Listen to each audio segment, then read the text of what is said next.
O Brasil tem um segredo. Um grande segredo.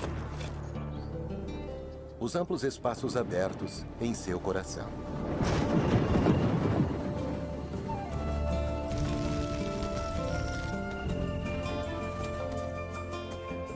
O país é mais conhecido por suas florestas tropicais na Amazônia. Embora menos conhecidas, as planícies centrais são o lar de alguns dos mais extraordinários animais da Terra.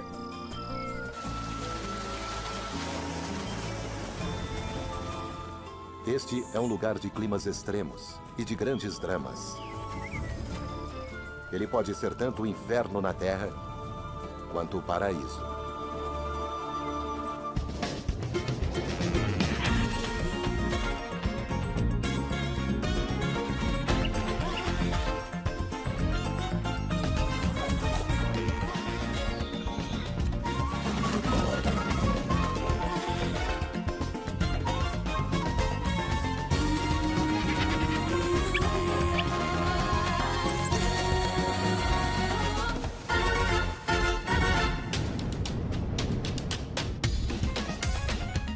Brasil Selvagem.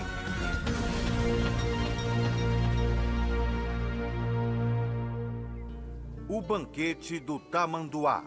Os campos gramados das planícies centrais já cobriram mais de 2 milhões de quilômetros. E ainda hoje se estendem.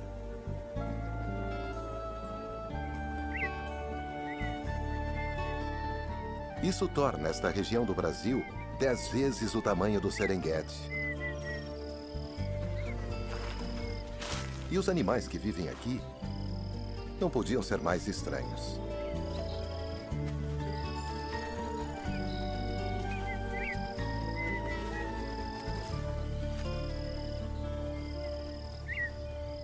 E talvez o habitante mais estranho seja o tamanduá-bandeira.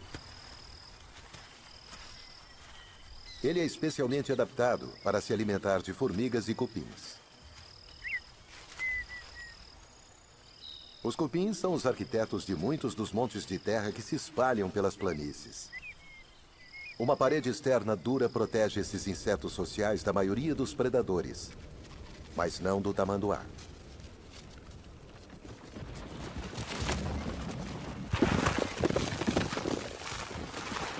Ele tem pernas dianteiras fortes, dotadas de garras enormes.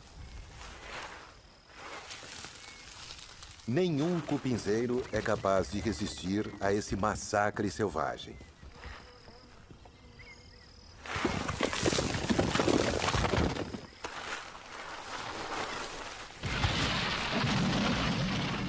Depois que a parede é rompida, o tamanduá extrai os insetos com sua língua comprida e grudenta. Com cerca de 60 centímetros de comprimento, a língua alcança o fundo da casa dos cupins. Cada tentativa apreende vários insetos. O tamanduá precisa comer cerca de 30 mil cupins por dia. Mas ele só fica em cada cupinzeiro tempo suficiente para engolir pouco mais de 1000. A razão são os próprios cupins. Soldados bem armados atacam qualquer intruso, independente do tamanho.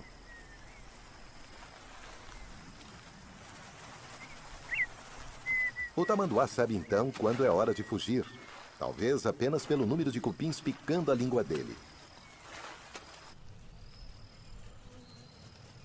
Os cupins se apressam para consertar os danos. Eles usam uma mistura de lama e saliva para fechar a falha em suas defesas. E eles precisam trabalhar depressa, pois tem muitos inimigos nas planícies, incluindo várias espécies de formigas.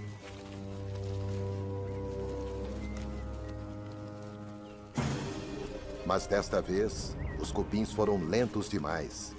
Um grupo invasor de formigas descobre a abertura no cupinzeiro e ataca. As formigas estão em maior número que as defesas dos cupins.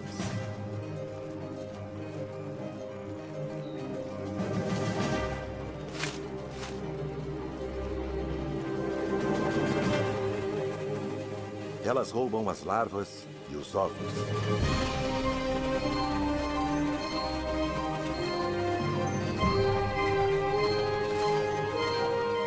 Tudo parece perdido.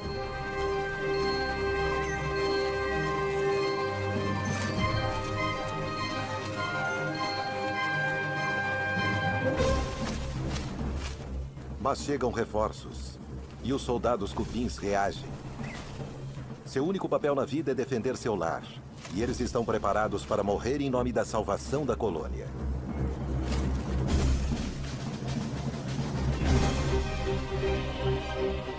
As formigas recuam.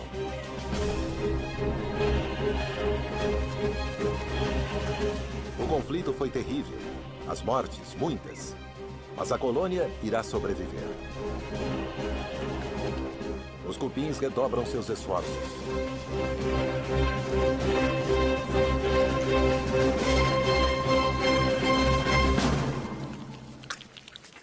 E, finalmente, o cupinzeiro está intacto novamente. O tamanduá caminha mais de 5 quilômetros por dia sobre as estranhas patas com garras, apenas para satisfazer sua fome por cupins. À medida que se desloca, ele encontra outros animais bizarros das planícies.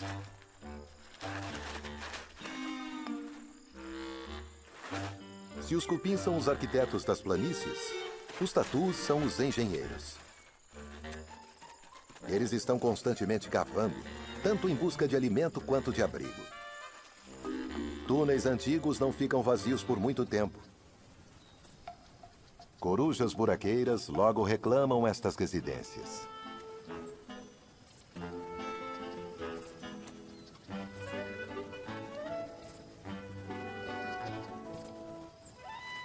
Um gafanhoto dá uma bela refeição para estas corujas pequenas.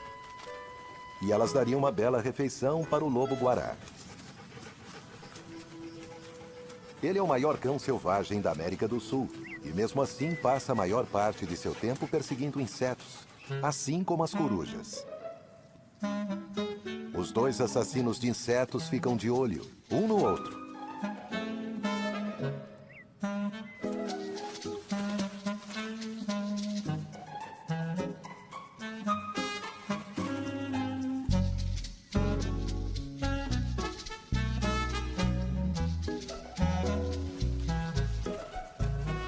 O lobo-guará precisa caçar sozinho, pois aqui não há rebanhos de grandes vegetarianos para sustentar uma alcateia.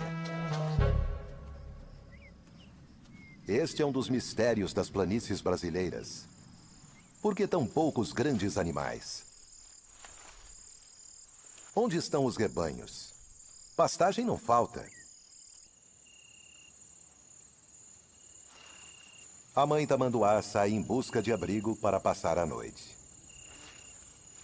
A aparência estranha desse animal não se deve apenas às suas pernas dianteiras e cabeça pontuda. A cauda é tão bizarra quanto. Mas ela tem um objetivo: agir como um cobertor e abrigar a mãe e seu filhote do frio da noite.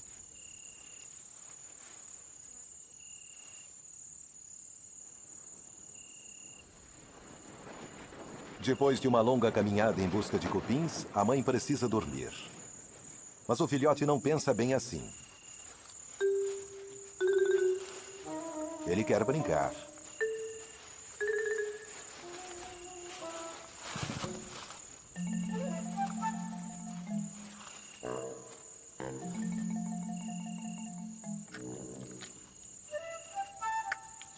Está faminto e curioso.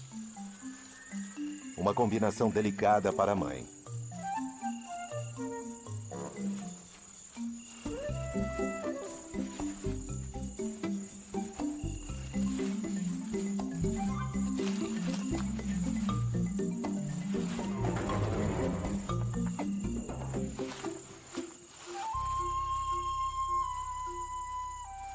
O filhote alcançou uma idade perigosa. Agora ele só quer explorar.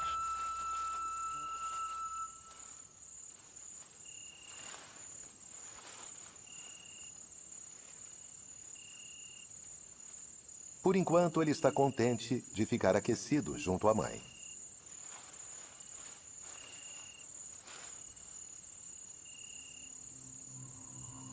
As planícies sofrem com o clima extremo. À medida que os dias passam, elas ficam cada vez mais secas e um lugar mais difícil de se viver. Mas ao norte e leste, o cerrado é ainda mais cruel. A planície gradativamente se transforma em uma paisagem estranha.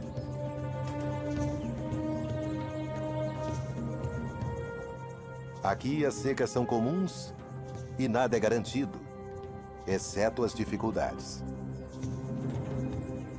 Os afloramentos rochosos se erguem como fortalezas na paisagem.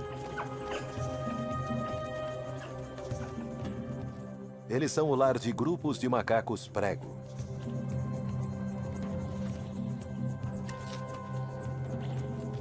Esses macacos usam sua curiosidade e inteligência para encontrar alimento, até mesmo nos locais mais improváveis.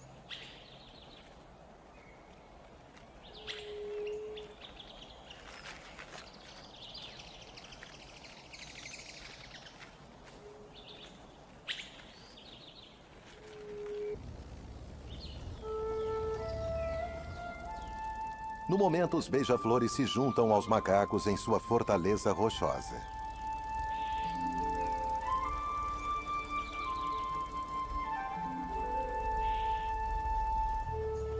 Eles brigam entre si e tomam cuidado, evitando as ferozes vespas.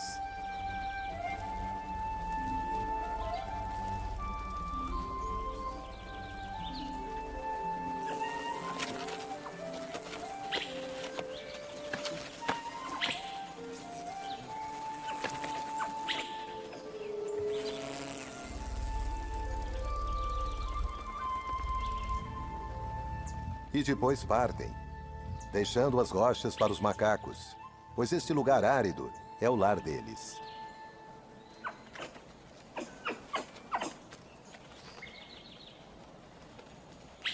O macho alfa é o líder do grupo. Mas não é apenas um briguento. Também tem idade o bastante para saber onde comida e água podem ser encontradas nessa terra implacável.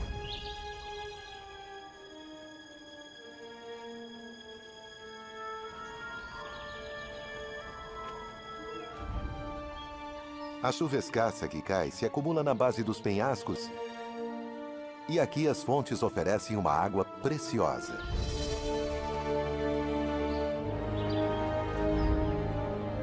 As árvores mantêm suas folhas durante a estação da seca.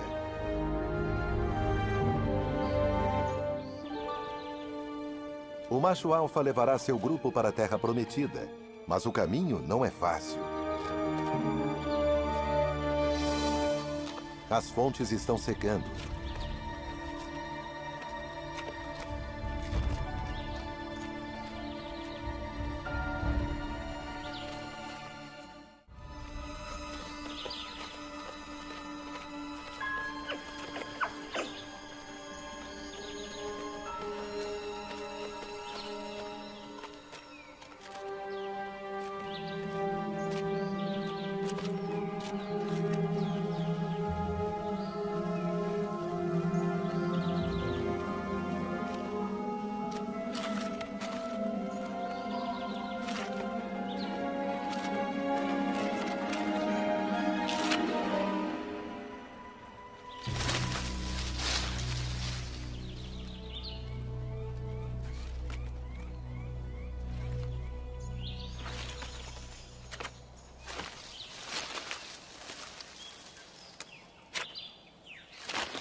Mas, por enquanto, restou o suficiente.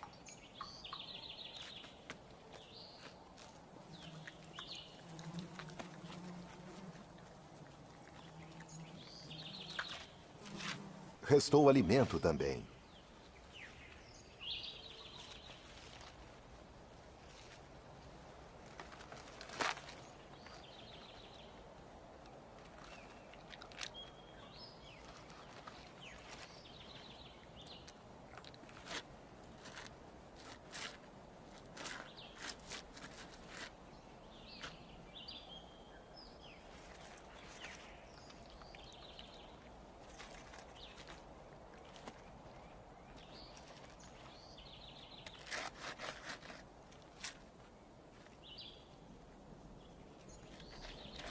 E depois da refeição, é hora da soneca.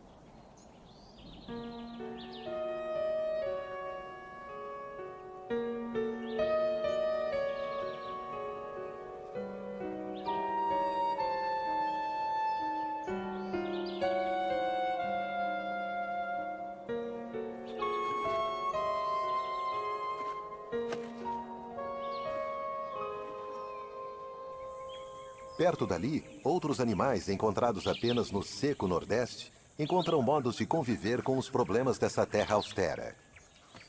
Os mocós vivem em um harém com um único macho e várias fêmeas e seus filhotes.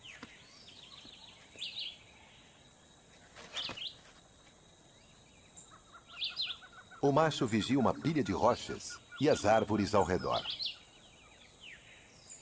Elas se beneficiam da água da chuva que chega até suas raízes e, assim, mantêm suas longas folhas depois que outras perderam as delas.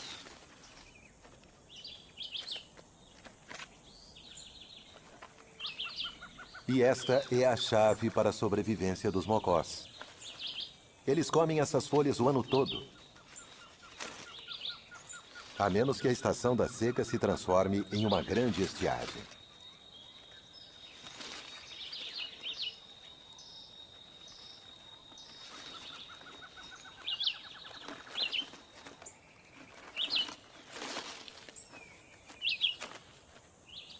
Os mocós dividem sua toca rochosa com outras criaturas, algumas tão especializadas em viver entre as rochas quanto eles próprios. Fendas e rachaduras nas rochas fornecem um santuário para os mocós contra seus muitos predadores, incluindo cobras constritoras.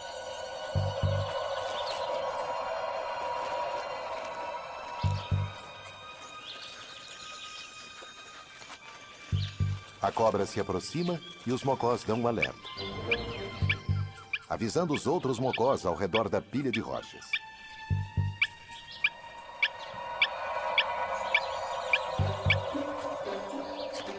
E à medida que a cobra se aproxima, o mocó mais próximo continua dando alerta, o que permite que seus parceiros, até os que não estão vendo a atacante, fujam.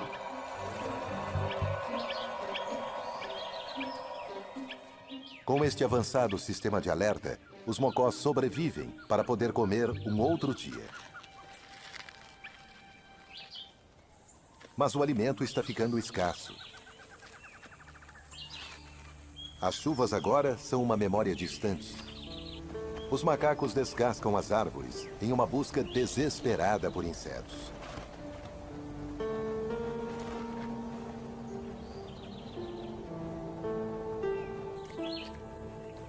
Os mocós comem as últimas folhas. A maioria das árvores ao redor de sua toca está seca, e as chuvas poderão demorar meses.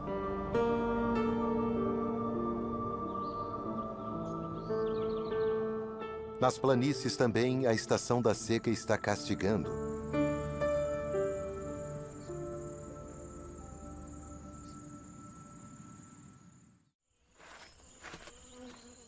O tatu raramente aparece.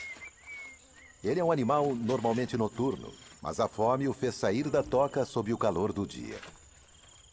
Todas as criaturas estão esperando pelas chuvas.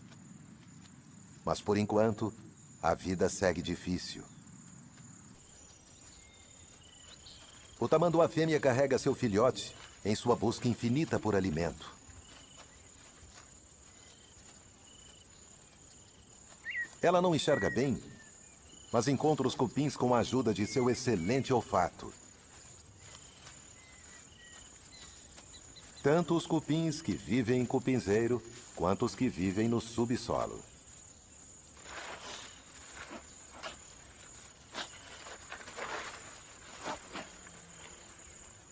Depois de algumas lambidas, está na hora de partir.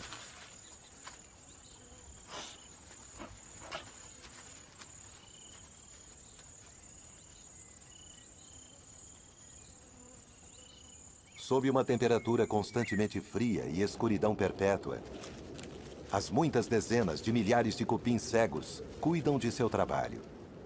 Cada um deles tem um lugar e um papel nesta complexa sociedade governada por uma rainha. Ela é enorme, uma máquina de botar ovos, e pode viver por mais de 10 anos. A rainha produz substâncias químicas chamadas feromônios, que são coletadas e passadas de operário para operário, ajudando a controlar a colônia. A rainha pode botar cerca de 1000 ovos por dia. À medida que ela bota os ovos um após o outro, recebe alimento trazido pelos operários.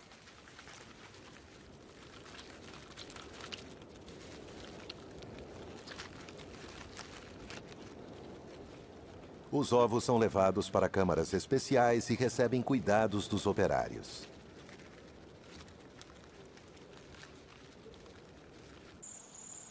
Do lado de fora, o calor implacável finalmente traz nuvens de chuva. Finalmente chega a época das chuvas.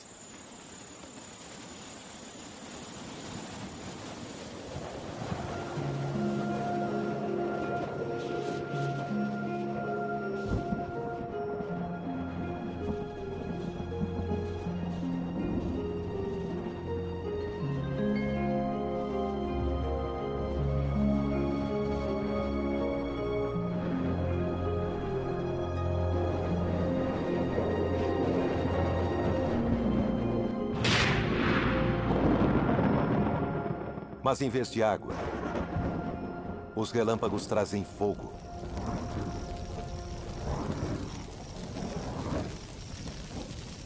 Os incêndios se espalham rapidamente através da grama seca. Os cupins estão a salvo em sua casa, bem fresquinha, isolados pela parede de lama.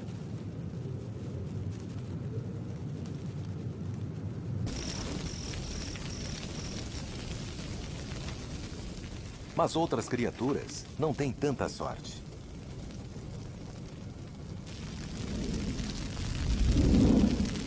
Uma coruja está fora da trilha do perigo, em uma antiga toca de um tatu.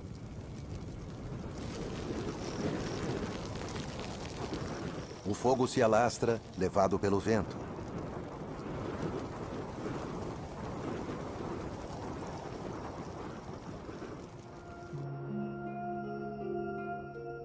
A luz da manhã revela uma cena de devastação.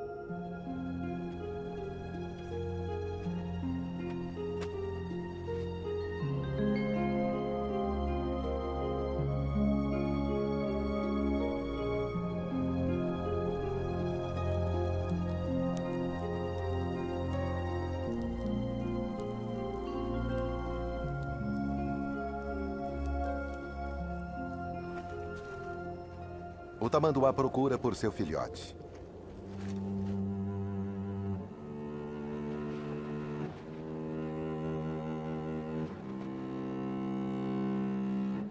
Mas ele está morto. Vítima do incêndio alimentado pelo vento.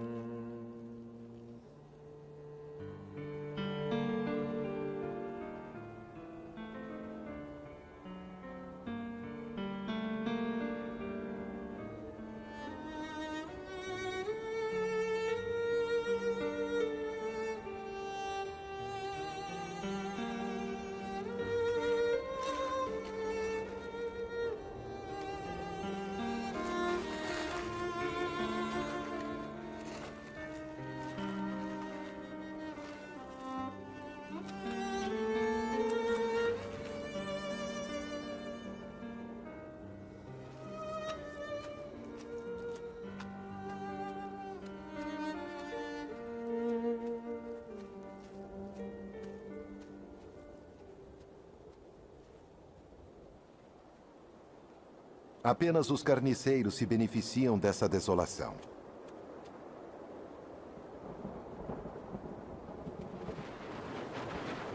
Outros relâmpagos.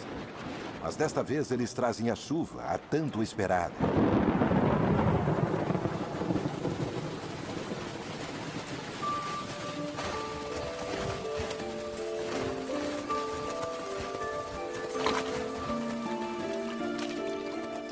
Brotos de grama emergem das cinzas.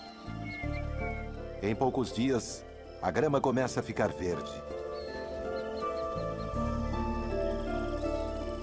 A terra está transformada, de inferno para um paraíso terreno.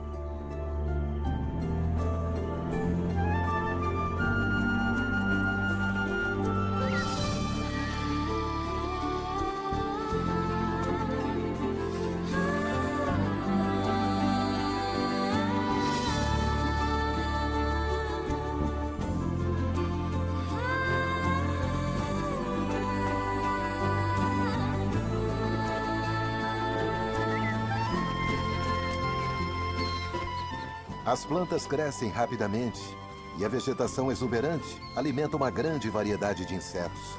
A terra se enche com o zumbido de asas.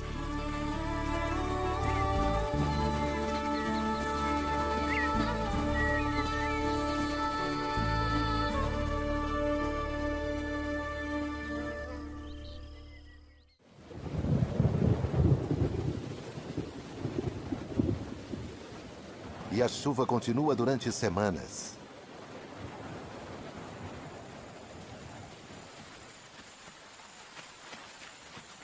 Até o paraíso fica meio encharcado.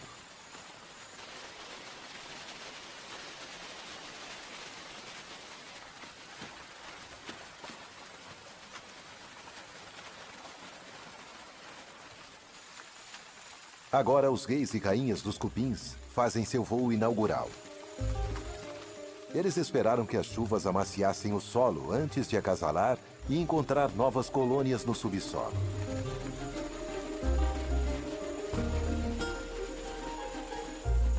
Pode haver mais de 100 cupinzeiros por hectare, e o céu se enche com milhares de cupins.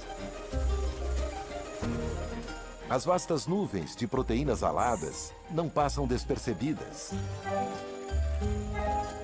Os saguis não sabem para onde olhar com tantos insetos no céu.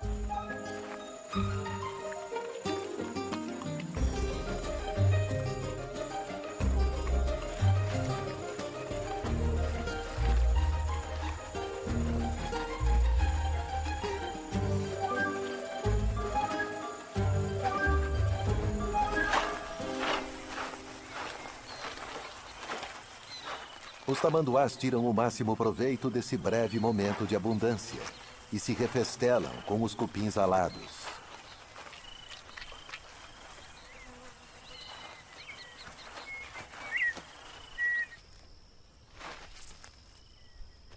Os filhotes de corujas buraqueiras saíram da toca. Eles aprendem depressa a caçar insetos.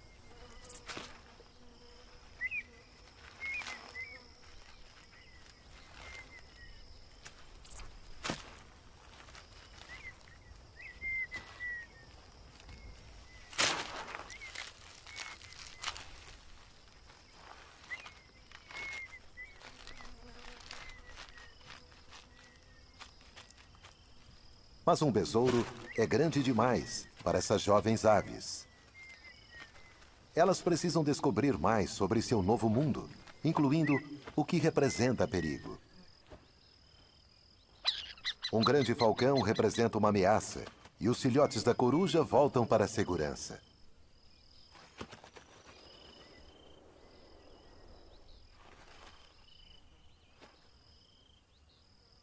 As corujas jovens não são os únicos filhotes perambulando por aqui.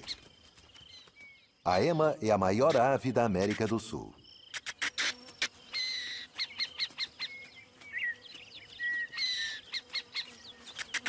E o macho é quem fica de olho nos filhotes.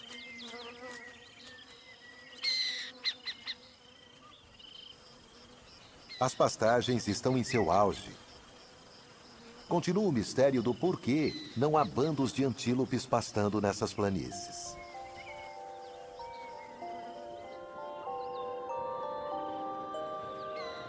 Mas é nas noites úmidas da estação de chuvas que acontece um extraordinário espetáculo.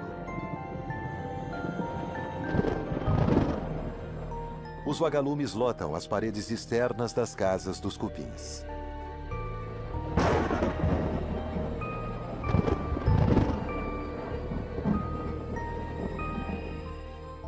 Eles viviam dentro das casas com seus donos.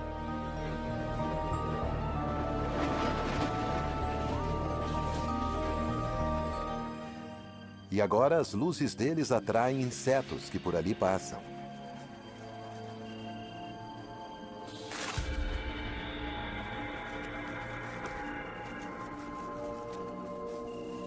As luzes dos vagalumes não são para guiar, mas para atrair.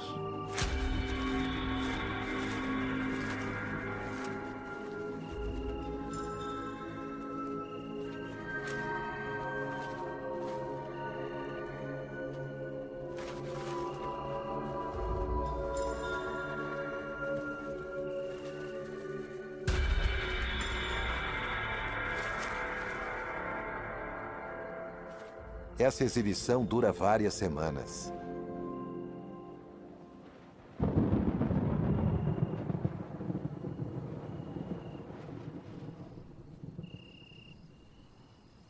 Este é o brilho de outro assassino, mas de outra natureza, e que caça presas bem diferentes.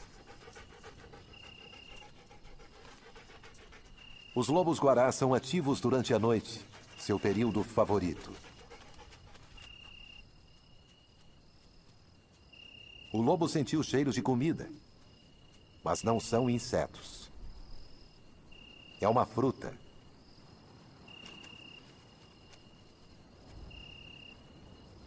A lobeira é uma verdadeira sobrevivente das planícies, pois tem uma casca grossa que a protege dos incêndios.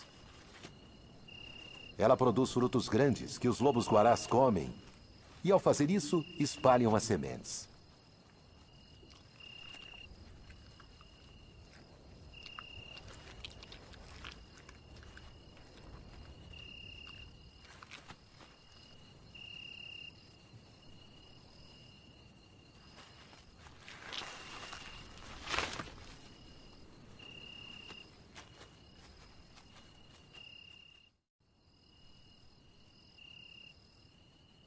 Outras criaturas também saem à noite. Criaturas que têm a resposta para o mistério das planícies, que é a falta de grandes rebanhos de herbívoros.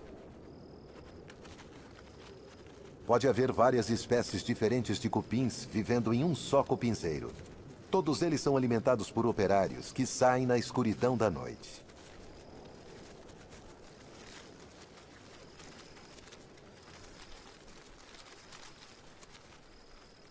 As diferentes espécies trabalham de maneiras diversas.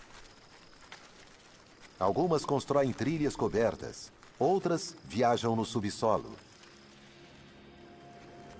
Mas todas evoluíram para ingerir alimentos de baixa qualidade, grama viva e morta, madeira e raízes de plantas.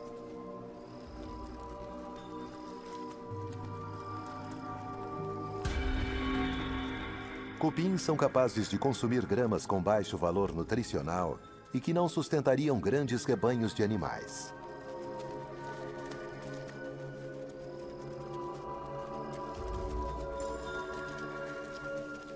Este pode ser o segredo dessas planícies vazias.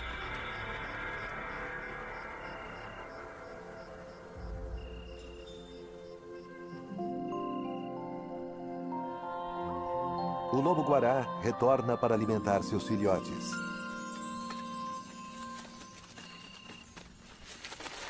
Eles dependem do alimento trazido pelos pais.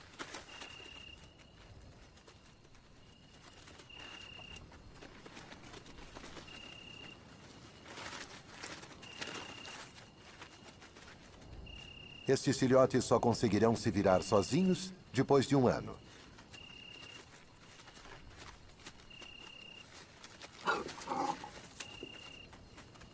Logo, esta época de abundância terminará. E os jovens enfrentarão a estação da seca pela primeira vez. Mas por mais dura que a vida tenha se tornado aqui, nada se compara às condições do Nordeste.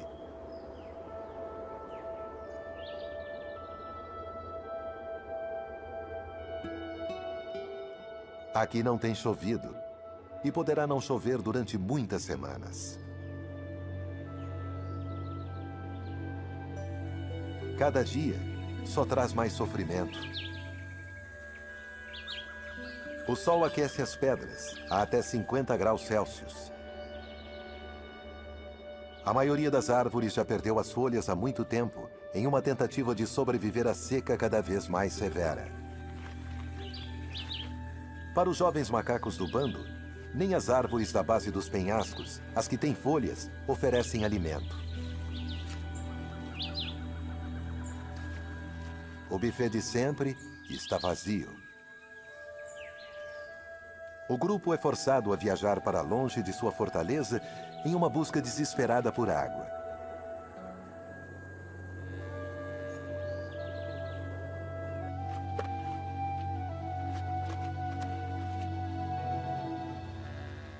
Eles conhecem uma árvore que produz esses frutos estranhos.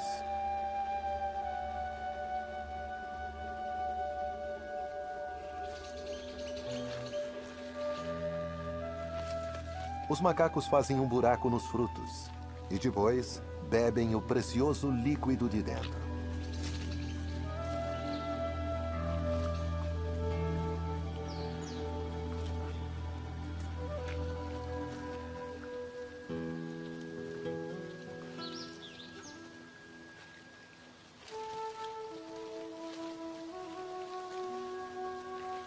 Revitalizados, eles saem em busca de alimento.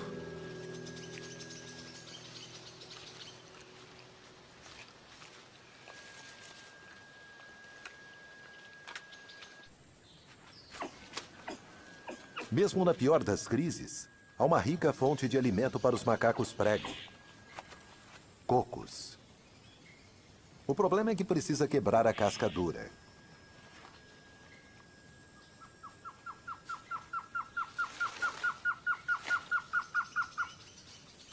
Os jovens sabem os princípios, mas ainda não dominaram a técnica.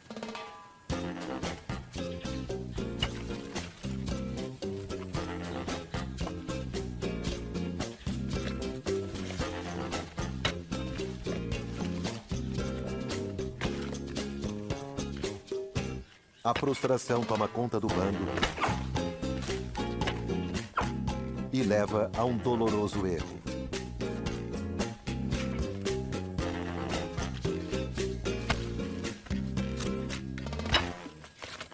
Os jovens aprendem com seus erros observando os machos adultos em serviço. Primeira lição. Você precisa testar a pedra para ver se ela é forte o bastante para o trabalho. Esta não é. Os macacos sabem caminhar sob duas pernas, e isso é importante porque libera as mãos para carregar pedras que podem pesar mais de um quarto do corpo de uma dessas criaturas.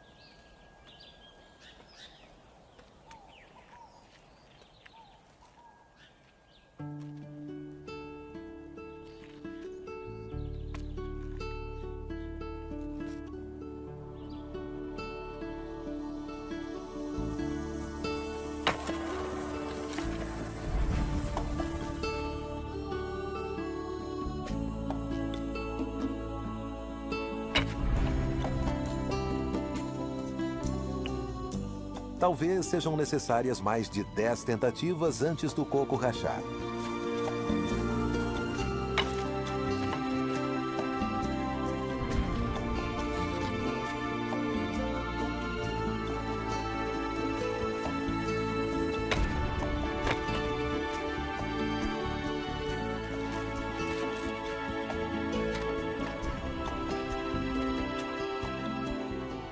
O sucesso não é apenas uma questão de inteligência. Pois quanto maior o macaco, mais pesada é a pedra que ele consegue levantar.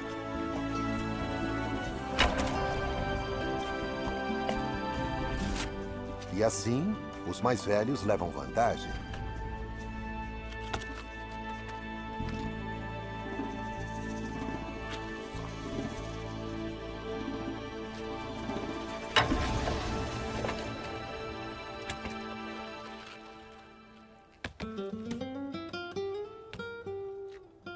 Finalmente, sucesso.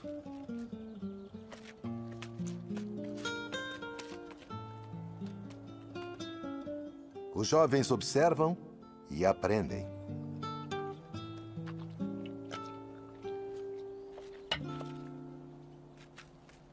Os macacos prego, com sua inteligência, encontram uma maneira de viver nesse local difícil, mesmo durante a pior das secas. E depois de muitos meses sob o calor, a terra parece completamente sem vida. As árvores lembram gravetos mortos. Os mocós estão famintos. Eles já comeram todas as folhas das árvores. Agora, estão comendo a casca.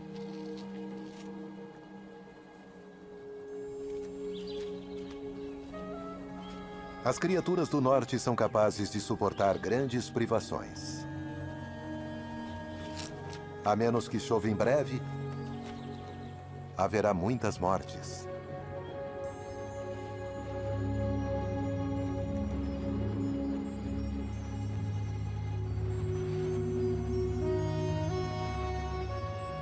As primeiras nuvens, depois de muitos meses.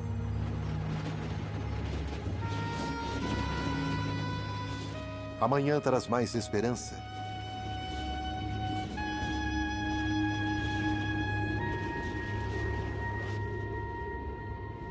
Um som que não se ouve há mais de um ano. A chuva sobre as rochas quentes.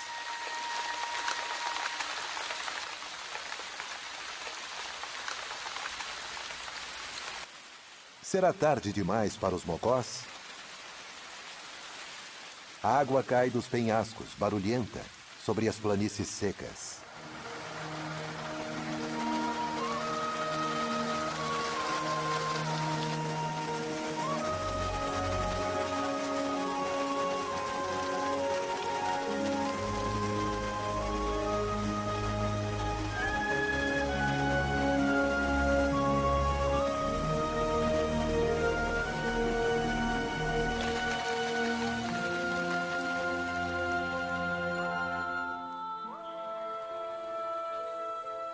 Depois de alguns dias, a chuva transformará essas planícies rochosas.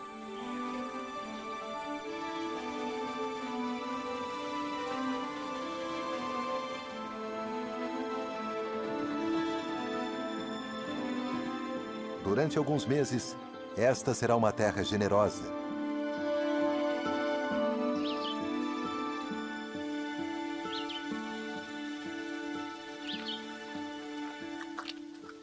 Satisfeitos, os jovens macacos agora têm tempo para brincar.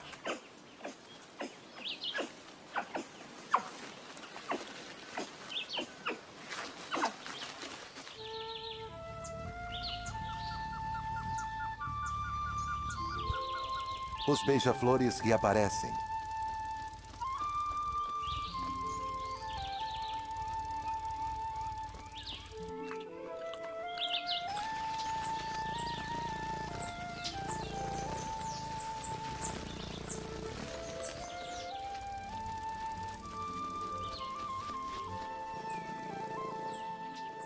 Quando a estação da seca voltar, eles partirão, deixando a terra para seus verdadeiros residentes.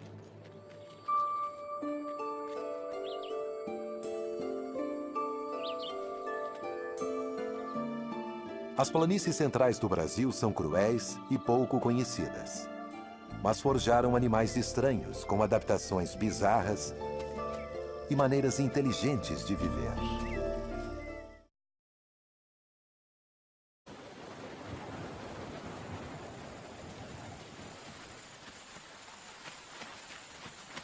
Até o paraíso fica meio encharcado.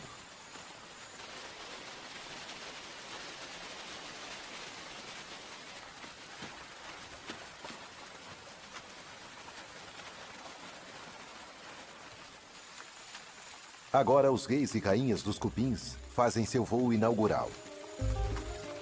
Eles esperaram que as chuvas amaciassem o solo antes de acasalar e encontrar novas colônias no subsolo.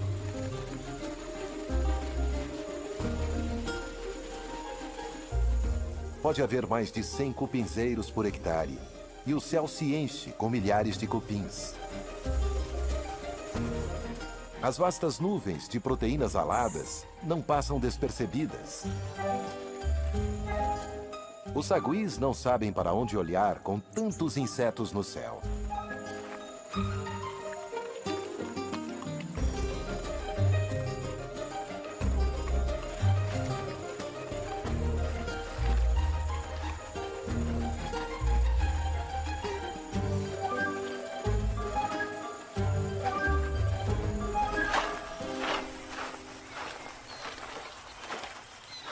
Os tamanduás tiram o máximo proveito desse breve momento de abundância e se refestelam com os cupins alados.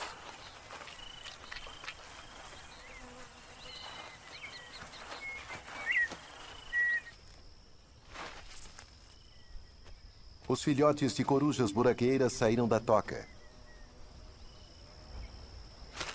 Eles aprendem depressa a caçar insetos.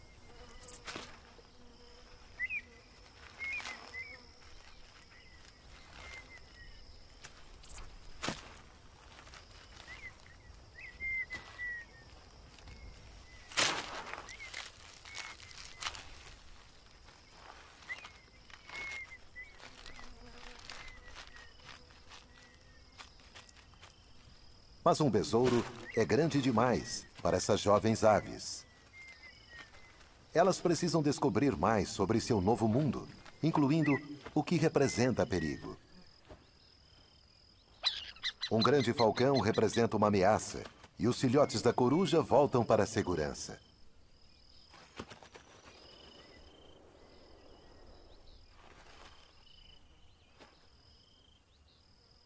As corujas jovens não são os únicos filhotes perambulando por aqui. A ema é a maior ave da América do Sul.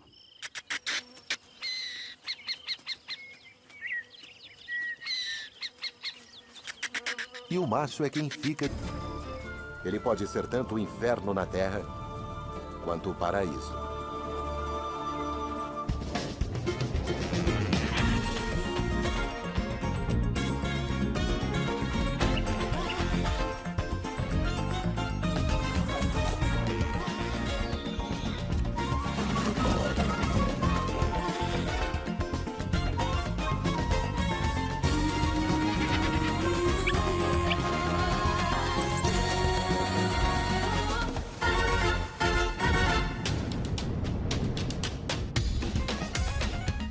Brasil Selvagem.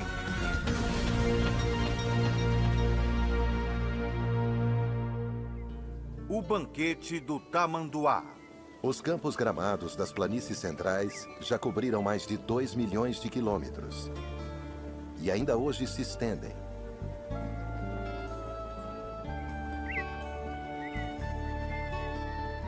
Isso torna esta região do Brasil 10 vezes o tamanho do Serengeti. E os animais que vivem aqui não podiam ser mais estranhos.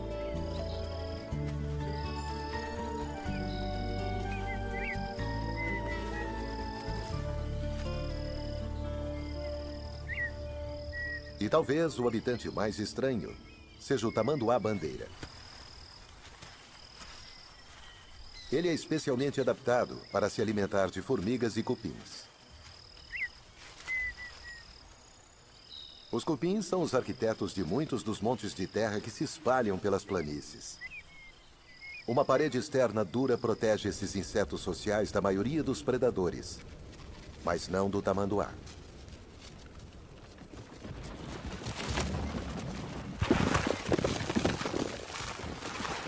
Ele tem pernas dianteiras fortes, dotadas de garras enormes.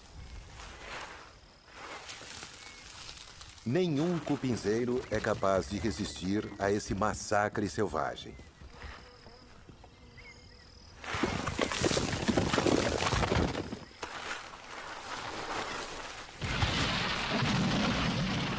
Depois que a parede é rompida, o tamanduá extrai os insetos com sua língua comprida e grudenta. Com cerca de 60 centímetros de comprimento, a língua alcança o fundo da casa dos cupins. Cada tentativa apreende vários insetos. O tamanduá precisa comer cerca de 30 mil cupins por dia. Mas ele só fica em cada cupinzeiro tempo suficiente para engolir pouco mais de 1000. A razão são os próprios cupins. Soldados bem armados atacam qualquer intruso, independente do tamanho.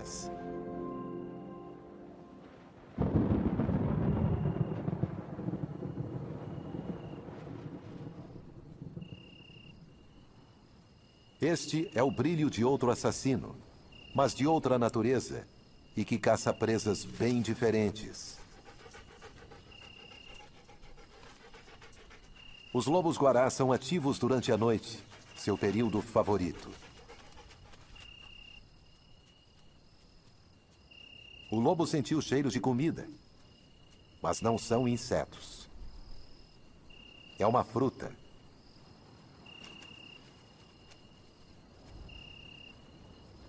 A lobeira é uma verdadeira sobrevivente das planícies, pois tem uma casca grossa que a protege dos incêndios.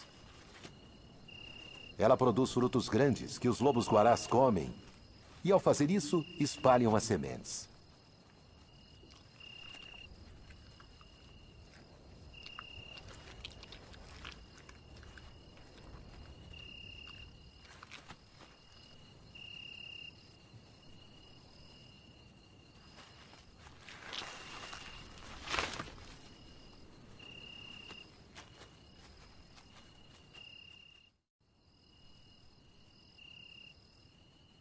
Outras criaturas também saem à noite. Criaturas que têm a resposta para o mistério das planícies, que é a falta de grandes rebanhos de herbívoros. Pode haver várias espécies diferentes de cupins vivendo em um só cupinzeiro. Todos eles são alimentados por operários que saem na escuridão da noite.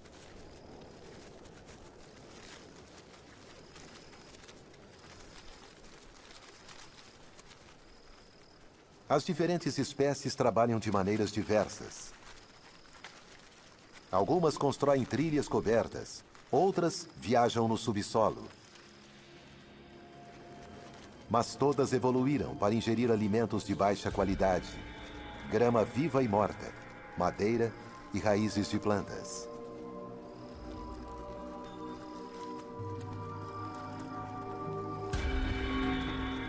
Cupins são capazes de consumir gramas com baixo valor nutricional e que não sustentariam grandes rebanhos de animais.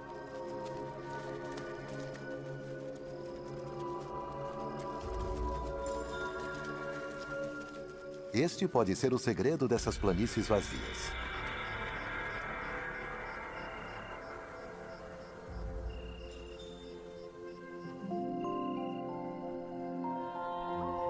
O lobo-guará retorna para alimentar seus filhotes. Encontrados apenas no seco Nordeste, encontram modos de conviver com os problemas dessa terra austera. Os mocós vivem em um harém, com um único macho e várias fêmeas e seus filhotes.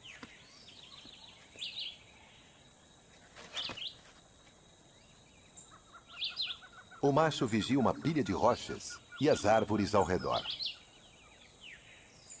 Elas se beneficiam da água da chuva que chega até suas raízes e, assim, mantêm suas longas folhas depois que outras perderam as delas.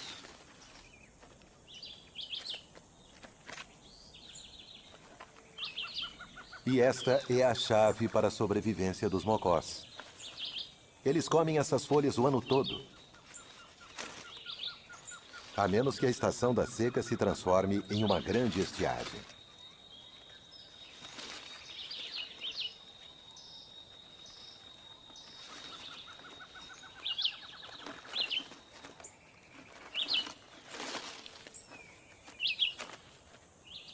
Os mocós dividem sua toca rochosa com outras criaturas, algumas tão especializadas em viver entre as rochas quanto eles próprios.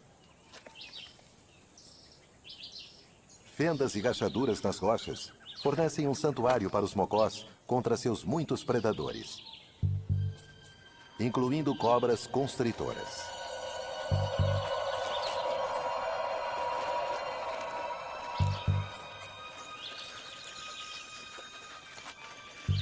A cobra se aproxima e os mocós dão um alerta, avisando os outros mocós ao redor da pilha de rochas.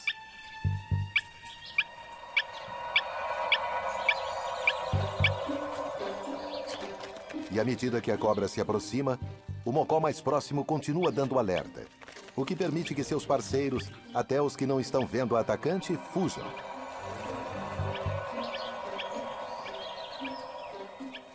Com este avançado sistema de alerta, os mocós sobrevivem para poder comer um outro dia. Mas o alimento está ficando escasso. As chuvas agora são uma memória distante. Os macacos descascam as árvores em uma busca desesperada por insetos.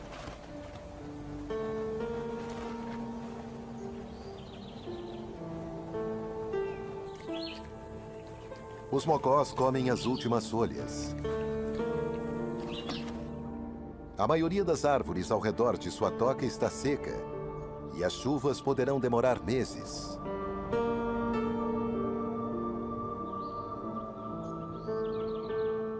Nas planícies também, a estação da seca está castigada.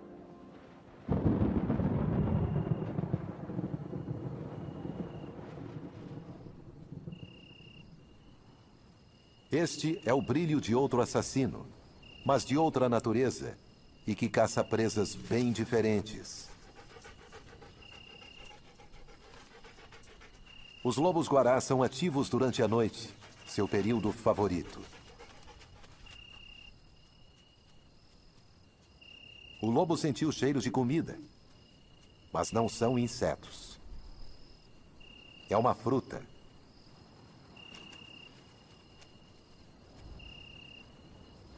A lobeira é uma verdadeira sobrevivente das planícies, pois tem uma casca grossa que a protege dos incêndios.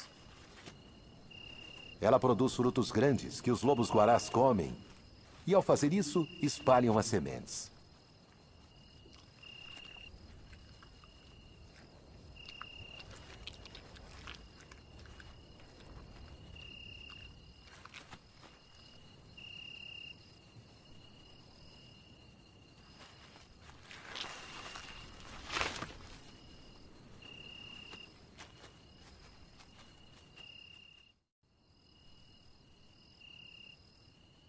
Outras criaturas também saem à noite. Criaturas que têm a resposta para o mistério das planícies, que é a falta de grandes rebanhos de herbívoros. Pode haver várias espécies diferentes de cupins vivendo em um só cupinzeiro. Todos eles são alimentados por operários que saem na escuridão da noite.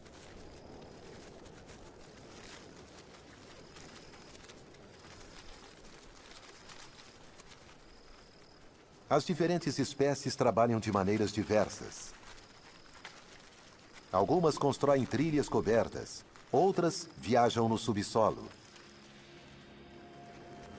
Mas todas evoluíram para ingerir alimentos de baixa qualidade, grama viva e morta, madeira e raízes de plantas.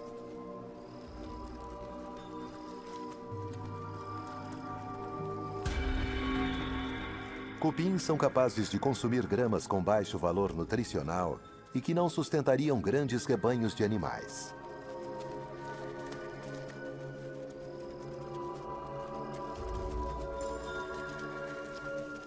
Este pode ser o segredo dessas planícies vazias.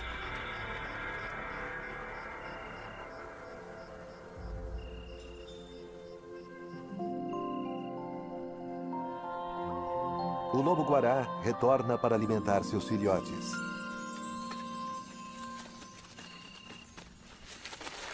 Eles dependem do alimento. Depois que a parede é rompida, o tamanduá extrai os insetos com sua língua comprida e grudenta. Com cerca de 60 centímetros de comprimento, a língua alcança o fundo da casa dos cupins. Cada tentativa apreende vários insetos. O tamanduá precisa comer cerca de 30.000 cupins por dia. Mas ele só fica em cada cupinzeiro tempo suficiente para engolir pouco mais de 1.000. A razão são os próprios cupins. Soldados bem armados atacam qualquer intruso, independente do tamanho.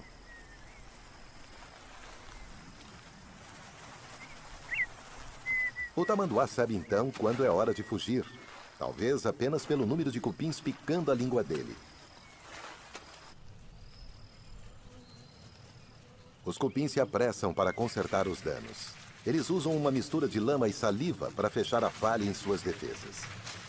E eles precisam trabalhar depressa, pois tem muitos inimigos nas planícies, incluindo várias espécies de formigas.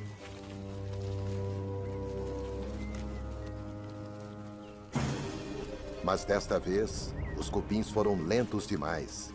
Um grupo invasor de formigas descobre a abertura no cupinzeiro e ataca. As formigas estão em maior número que as defesas dos cupins.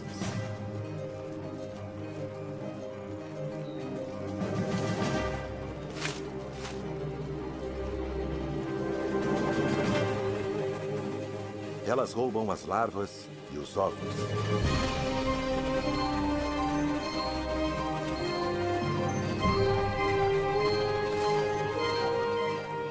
Tudo parece perdido.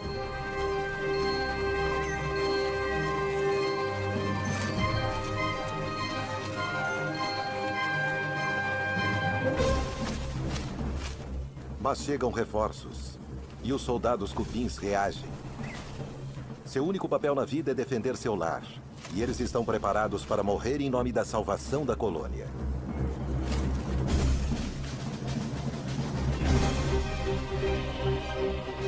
As formigas recuam.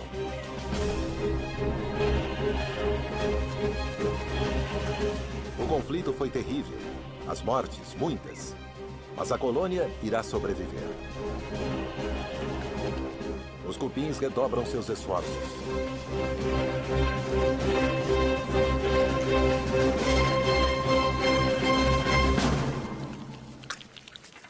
E, finalmente, o cupinzeiro está intacto novamente. O tamanduá caminha mais de 5 quilômetros por dia sobre as estranhas patas com garras, apenas para satisfazer sua fome por cupim. Mas ele está morto. Vítima do incêndio alimentado pelo vento.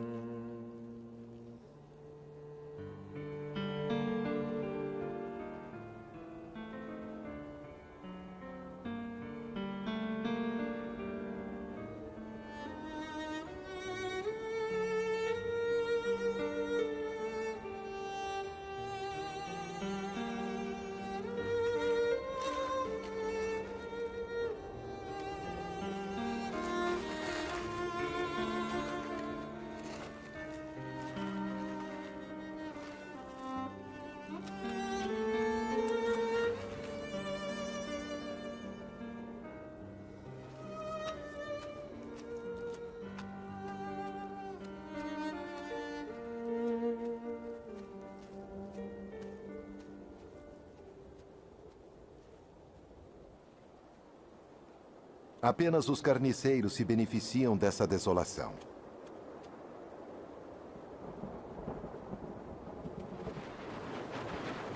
Outros relâmpagos. Mas desta vez eles trazem a chuva, a tanto esperada.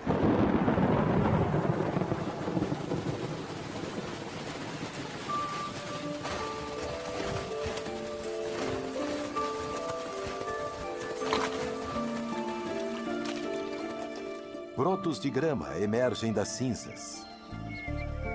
Em poucos dias, a grama começa a ficar verde. A terra está transformada, de inferno para um paraíso terreno.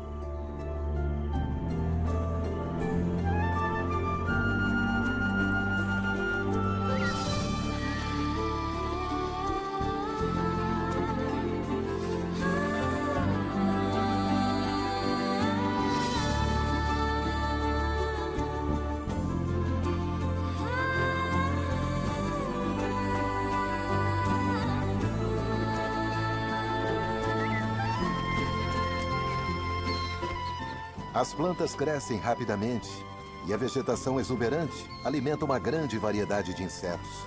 A terra se enche com o zumbido de asas.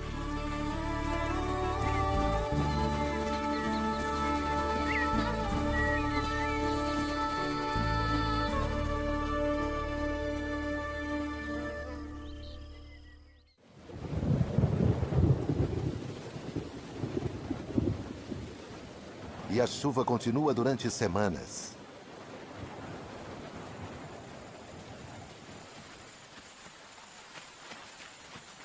Até o paraíso fica meio Depois de algumas lambidas, está na hora de partir.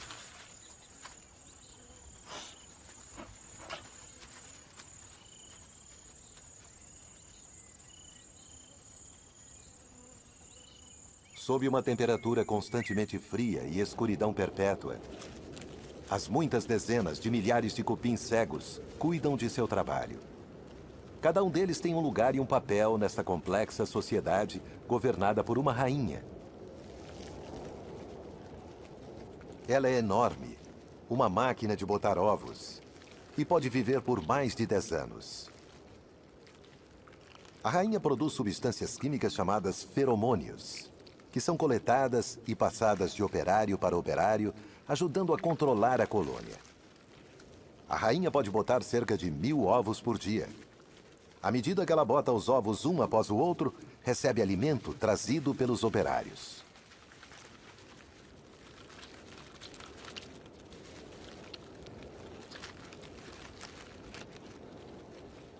Os ovos são levados para câmaras especiais e recebem cuidados dos operários.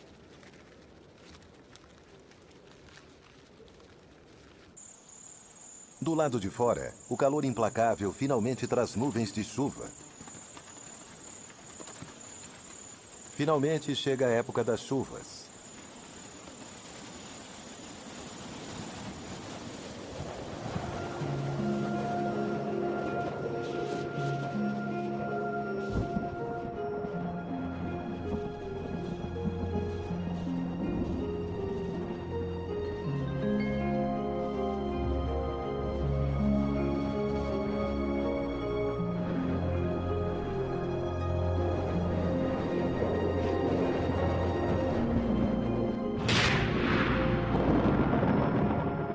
Mas em vez de água, os relâmpagos trazem fogo.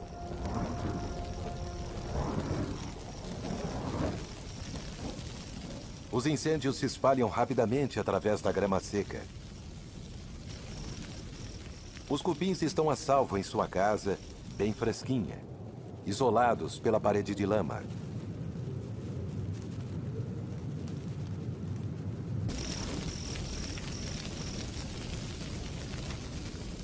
Mas outras criaturas não têm tanta sorte.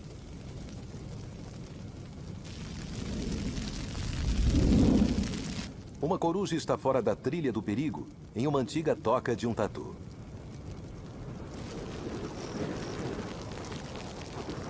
O fogo se alastra, levado pelo vento. Um grande falcão representa uma ameaça, e os filhotes da coruja voltam para a segurança.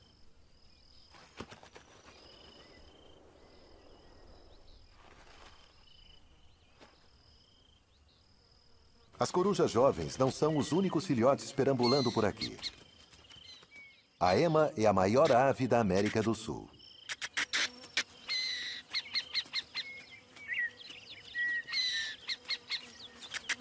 E o macho é quem fica de olho nos filhotes.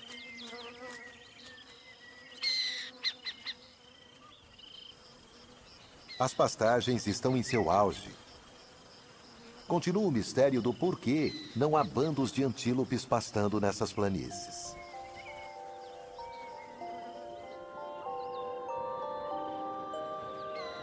Mas é nas noites úmidas da estação de chuvas que acontece um extraordinário espetáculo. Os vagalumes lotam as paredes externas das casas dos cupins.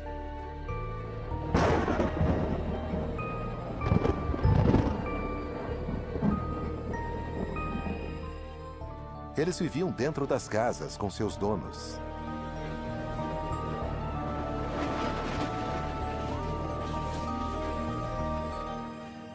E agora as luzes deles atraem insetos que por ali passam.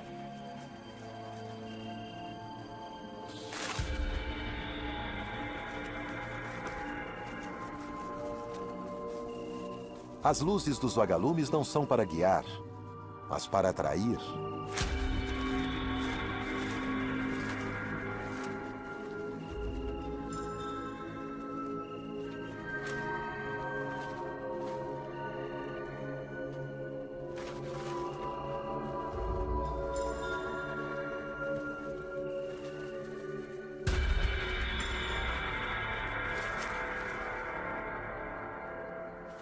Essa exibição dura várias semanas.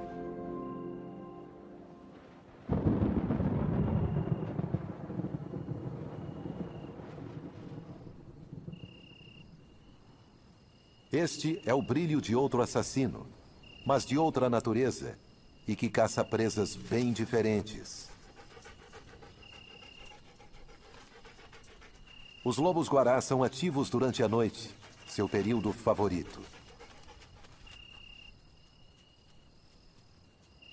O lobo sentiu cheiros de comida. mas não são insetos. É uma fruta.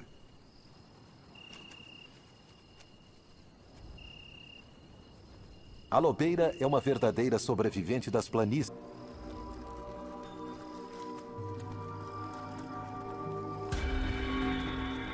Cupins são capazes de consumir gramas com baixo valor nutricional e que não sustentariam grandes rebanhos de animais.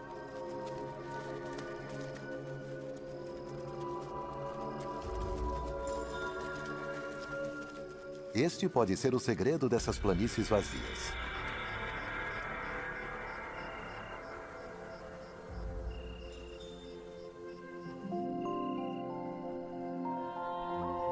O lobo-guará retorna para alimentar seus filhotes.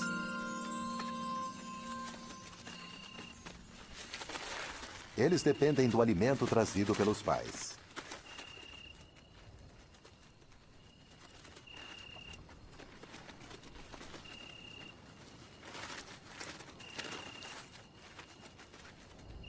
Estes filhotes só conseguirão se virar sozinhos depois de 1 ano.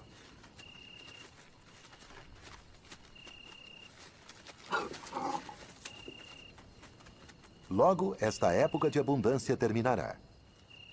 E os jovens enfrentarão a estação da seca pela primeira vez.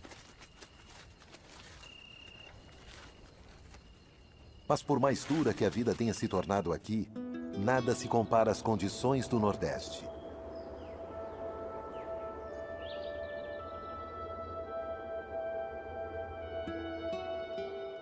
Aqui não tem chovido. E poderá não chover durante muitas semanas.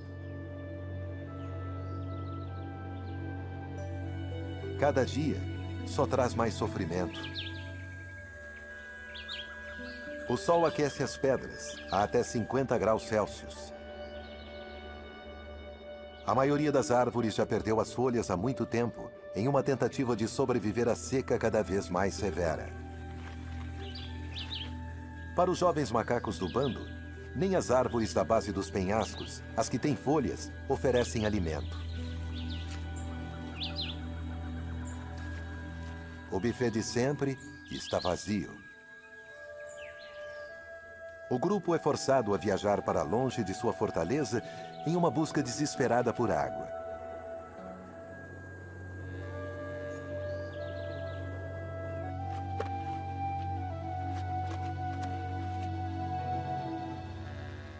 Eles conhecem uma árvore que produz esses frutos estranhos.